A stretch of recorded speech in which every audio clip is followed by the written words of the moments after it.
नमस्कार दोस्तों, मेरा नाम विवेक अग्रवाल है और मैं आप सबका स्वागत करता हूं मेरे चैनल स्टॉक आई क्लब पर। अगर आपको मेरा कंटेंट पसंद आता है तो प्लीज़ बेल आइकन दबाकर सब्सक्राइब करें, लाइक करें और शेयर करें, जिससे कि मेरा मोटिवेशन बढ़ सके। तो चलिए जल्दी से बात कर लेते हैं किस सेक्टर ने कैसा परफॉर्मेंस किया इस वीक में। तो ये मेरी एक लिस्ट है जो कि मैंने investing.com पर बनाई हुई है। इस वीक में अगर हम देखते हैं तो जिन सेक्टर्स ने अंडर परफॉर्म किया है उसमें से बैंक्स हैं, रियलिटी सेक्टर है and financial and PSU banks हैं। और अगर हम आउट परफॉर्मेंस की बात करते हैं तो आउट परफॉर्मेंस में सबसे जो ज़्यादा सेक्टर्स ने रिटर्न दिए हैं इस वीक में pharma, media, health care and auto ने दिए हैं। चलिए अब हम कुछ स्टॉक्स की जल्दी से बात कर लेते हैं। स्टॉक्स की बात करने से पहले मैं आपको एक डिस्क्लेमर देना चाहूँगा। मैं कोई भी सेबी रजिस्टर्ड रिसर्च एनालिस्ट या फाइनेंशियल एडवाइज़र नहीं हूँ। इस वीडियो में मैं जिस भी स्टॉक के बारे में चर्चा करता हूँ वो केवल एजुकेशनल पर्पस के लिए है। उसमें मेरी किसी भी प्रकार की बाय, सेल या होल्ड की रिकमेंडेशंस नहीं है। तो कृपया जो भी डिसीजन ले वो आप अपना एनालिसिस कर या अपने फाइनेंशियल एडवाइज़र से सलाह मशवरा कर उसके बाद ही ले। चलिए अब हम बात करते हैं अपने कुछ स्टॉक्स के बारे में। तो चलिए चर्चा करते हैं हम सबसे पहले ओएनजीसी के बारे में। तो ये ओएनजीसी का वीकली चार्ट है।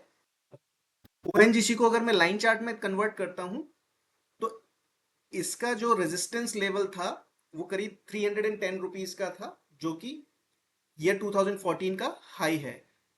ईयर 2014 के हाई को इस मंथ ओएनजीसी ने ब्रेकआउट दिया है। अगर आप इसका मंथली चार्ट देखेंगे तो मंथ अभी कंप्लीट होना है, 3 दिन बाकी हैं, 3 जो सेशंस बाकी हैं कंप्लीट होने के लिए।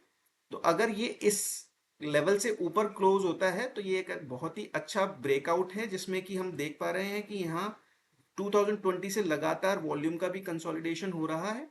इस स्क्रिप्ट में अगर हमें 310 के आसपास या 320 के आसपास एंट्री मिलती है तो वो एक अच्छी एंट्री मानी जा सकती है। हालांकि ब्रेकआउट लेवल से ये भी कोई बहुत ज़्यादा अप नहीं है, अप्रॉक्सीमेटली 6 to 7% का अप है। और अगर इसमें हम अपने डेप्थ कैलकुलेशन मेथड के हिसाब से इसके टॉप तक प्लॉट करते हैं तो इसमें जो हमारा पोटेंशियल आता है वो करीब करीब 80% से अबव का पोटेंशियल आता है। चलिए अब हम दूसरी स्क्रिप्ट के बारे में बात करते हैं जिसका नाम है बॉम्बे बुमराह। ये एक ट्रेडिंग कंपनी है। इस स्क्रिप्ट ने ईयर 2018 अगस्त में हाई लगाया था। उसके बाद में अब इसने जुलाई मंथ में एक ब्रेकआउट दिया है अच्छे वॉल्यूम के साथ में। तो ये भी एक अच्छा दावेदार है अपवर्ड मूव के लिए। इसको वही हम अपने डेप्थ कैलकुलेशन मेथड से अगर अपना टारगेट कैलकुलेट करने की कोशिश करें तो इसमें जो टारगेट आता है करीब करीब 3600 के आसपास आता है, जो कि 70% से ऊपर का टारगेट है। चलिए अब हम बात करते हैं अपने अगले स्टॉक के बारे में जिसका नाम है इंडियन ओवरसीज बैंक। इस बैंक में अगर हम देखेंगे तो ये एक अप ट्रेंड में चल रहा है काफ़ी समय से। इसमें अगर हम सिंपल एक ट्रेंड लाइन प्लॉट करते हैं तो आप देखेंगे जब जब ये इस ट्रेंड लाइन के आसपास आता है तो ये एक अच्छा मूव देता है। और इसका अगर हम देखेंगे ये एक प्यारा सा राउंडिंग बॉटम फॉर्मेशन हो रहा है और जो इसका राउंडिंग बॉटम कंप्लीट होता है करीब करीब 88 के लेवल्स के आसपास कंप्लीट होता है। अब अगर हम इसमें देखते हैं तो ये जब जब कॉन्ट्रैक्ट करता है इस ट्रेंड लाइन के आसपास और जब ये बर्स्ट होता है कॉन्ट्रैक्शन तो एक अच्छा वाइल्ड मूव देता है। तो इसमें अगर हमें छोटा सा 20-30% का भी मूव मिल जाता है तो वो भी एक अच्छा मूव हो सकता है अर्निंग के हिसाब से। अब अगर इसमें हम देखते हैं पास्ट मूवमेंट्स को तो पास्ट मूवमेंट में अगर मैंने इधर लगाया और यहाँ पर ये एक कॉन्ट्रैक्शन जोन में आया था और यहाँ पर जब ये बर्स्ट हुआ तो इमीडिएट इसने एक अच्छा खासा मूव दिया था इस लेवल से। तो इस यहाँ से 30 रुपीज से ये सीधा सीधा 49 रुपीज तक गया था। अब अगर ऐसे ही मैं इसकी नेक्स्ट ट्रेंड लाइन यहाँ प्लॉट करता हूँ तो सेम वे यहाँ पर इसका कंसोलिडेशन हुआ और कॉन्ट्रैक्शन हुआ और इसने यहाँ से बर्स्ट दिया और इसने इस लेवल से 43 टू ये गया था 83 रुपीज तक। अगर ये हमें कहीं इस जोन में मिल जाता है 65 to 67 की रेंज में, और मुझे लगता है ये नेक्स्ट 2 मंथ्स में एक अच्छा मूव देना चाहिए। अगर ये हमें 88 रुपीज तक का भी एक टारगेट देता है तो यहाँ से भी 67 से 88 रुपीज का हम कैलकुलेट करें तो परसेंटेज वाइज ये हो जाएगा करीब करीब 31% का। तो टू मंथ्स में 31% एक अच्छा टारगेट हो सकता है। दोस्तों हमारा नेक्स्ट स्टॉक है यूको बैंक। यूको बैंक में भी कुछ कुछ इंडियन ओवरसीज बैंक की तरह से ही मूवमेंट चल रहा है। तो ये भी एक अप ट्रेंड में, और यहाँ पर भी सेम हम एक ट्रेंड लाइन प्लॉट करते हैं तो सेम जब जब कॉन्ट्रैक्शन होता है ये एक बर्स्ट देता है ऊपर की साइड में और एक अच्छा मूव देता है। अगर इस चार्ट को भी देखें हम तो इसमें भी एक राउंडिंग बॉटम फॉर्मेशन हो रही है।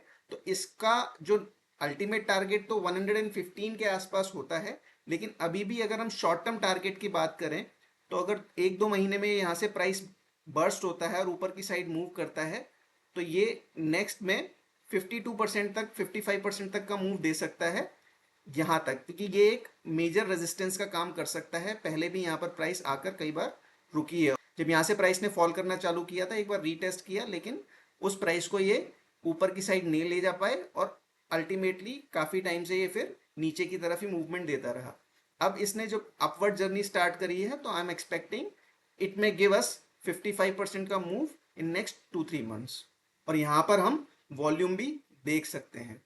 चलिए अब हम अपने अगले स्टॉक्स की चर्चा कर लेते हैं जिसका नाम है हिंदुस्तान पेट्रोलियम। हिंदुस्तान पेट्रोलियम ने, अगर हम इसके हाई को यहाँ पर लाइन प्लॉट करते हैं तो इसने करीब इस महीने में 29 जनवरी के आसपास ब्रेकआउट दिया था। उसके बाद से ये कंसोलिडेशन में चला गया था। कंसोलिडेशन में जाने के बाद में अगर हम इसमें देखते हैं, पहले इसको लाइन चार्ट में कन्वर्ट कर लेता हूं। इसने एक सिमेट्रिकल ट्रायंगल का ब्रेकआउट दिया है जो कि एक कॉन्टिन्यूएशन पैटर्न होता है। ये 2017 के हाई को जनवरी 2014 में ब्रेकआउट देने के बाद यहाँ पर एक सिमेट्रिकल ट्रायंगल का ब्रेकआउट देने के बाद ये मान सकते हैं कि ये अब अपने अपवर्ड के मूव को चल सकता है। और अगर हम इसका वही अपना डेप्थ कैलकुलेशन का मेथड यहाँ यूज करने की कोशिश करते हैं तो इसका भी अच्छा खासा टारगेट आता है। यहाँ से अगर मैं इसको यहाँ प्लॉट करता हूँ तो इसका भी टारगेट करीब करीब 550 के आसपास आता है और current price range is near about 375। तो यहाँ से भी अगर मैं इसको देखूं अपने करंट क्लोजिंग प्राइस से तो इसका जो नेक्स्ट टारगेट है उस तक हम 48% तक की एक अप मूव को एक्सपेक्ट कर सकते हैं। चलिए अब हम बात कर लेते हैं रिलैक्सो फुटवेयर की, जिसमें ऐसा प्राइस मूवमेंट की तरफ से लगता है कि ये एक रिवर्सल के लिए अपना ब्रेकआउट दे चुका है। अगर हम इसमें देखना चाहें कि रिवर्सल का ब्रेकआउट कैसे है तो मैं इसको अगर यहाँ पे लाइन प्लॉट करता हूँ, अगर मैं इस ट्रेंड लाइन को देखता हूँ तो इस ट्रेंड लाइन को यहाँ पर इसने सपोर्ट लिया था, फिर यहाँ पर ब्रेक डाउन दिया और उसके बाद इसने मल्टीपल टाइम्स इस ट्रेंड लाइन को ब्रेक करने की कोशिश करी है। फाइनली इस ट्रेंड लाइन को रिलैक्सो ने यहाँ पर ब्रेकआउट दिया है। अगर हम मंथली चार्ट को देखते हैं तो यहाँ पर डबल बॉटम की तरह की एक फॉर्मेशन हो रही है। इसमें जो नेक्स्ट रेजिस्टेंस आएगा वो रेजिस्टेंस करीब करीब 950 के आसपास का आएगा, और 950 के ऊपर अगर ये ब्रेकआउट देता है तो मुझे लगता है रिलैक्सो अपने ऑल टाइम हाई की तरफ जा सकता है। और ऑल टाइम हाई से अगर मैं इस प्राइस से कैलकुलेट करूं तो इसमें करीब करीब 65% का हम 1 से 1.5 साल में मूव देख सकते हैं। दोस्तों अगर आपको मेरा वीडियो पसंद आया हो तो आप कृपया इस वीडियो को लाइक करें, शेयर करें और बेल आइकन दबाकर सब्सक्राइब करें। धन्यवाद।